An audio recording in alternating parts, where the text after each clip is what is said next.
Hi, President Kim. In your TED Talk last year, you asked a very important question. Are we going to have a situation where aspirations are linked to opportunity and you get dynamism and economic growth, like that which happened in the country I was born in Korea? Or are aspirations going to meet frustration? We wondered the same thing. To put this problem into context, we've decided to compare a city to our local housing center called Southern Village. Let's talk to a citizen who lives there. Hi, my name is Carl and I feel quite sick today. Luckily, I'm within walking distance to my doctor's office. Because I live in the city, so close to this grocery store, I have a job, a steady income, and I can pay my rent. Boy, am I glad to live in a city with so many job opportunities. Now let's hear from a citizen who lives in this house far away from Southern Village. Hi, my name is Katie. I've been sick for 2 weeks now, but I can't go into town to get the treatment I need. Boy, I wish I lived closer to the city so I can get more resources. I've tried selling lemonade to a few people, but I still can't pay rent. How can she find a job, afford her rent, and be closer to the opportunity-filled city just out of her reach? In the Broken Ladder, a massive randomized experiment was conducted by the U.S. Department of Housing and Urban Development.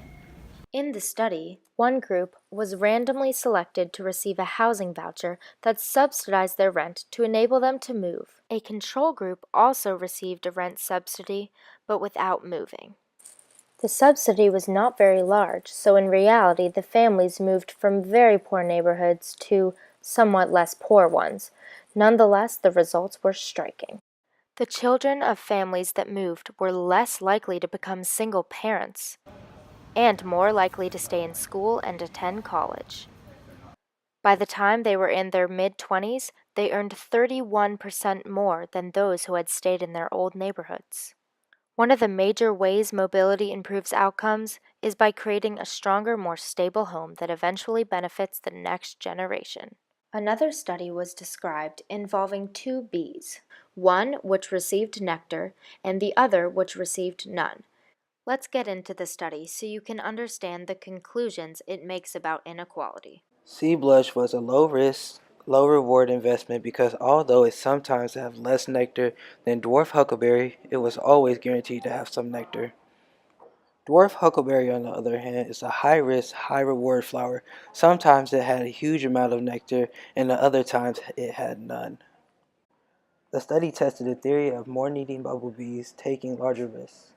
Bees that received nectar played it safe and flew close by the sea blush fields, whereas the bees that felt needier took risks and fed on the dwarf huckleberry fields.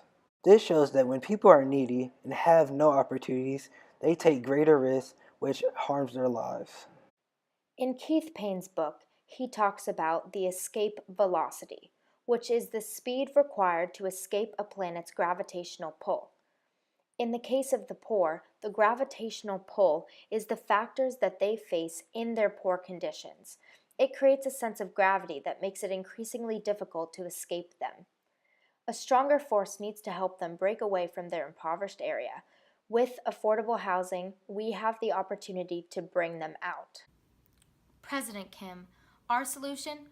Affordable housing right near transit lines or in the city, close to opportunity, meaning less isolated low-income areas, less inequality, and happier, more equal people. After the construction of these houses, the benefits build themselves.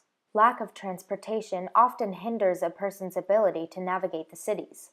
So, we chose to build housing near transit lines so people can take public transportation to wherever they need to go, just like you see Bob doing now.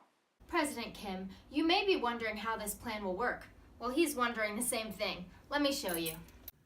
Well, with your funding, governments can build affordable housing centered around transit lines near the city.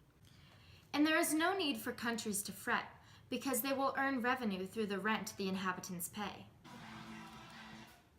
And there's no need for inhabitants to fret, because rent will remain at 30% of their salary, and they will be making more money than they ever have before because they're close to opportunity. The more governments invest in job opportunities for their citizens, the more money their citizens will make. Who doesn't like a boosted economy? We want to thank you, President Kim. The next time you're up thinking about inequality at night, just know that we're doing the same thing. We hope somewhere in those late night thoughts you consider our ideas. Thank you, President Kim.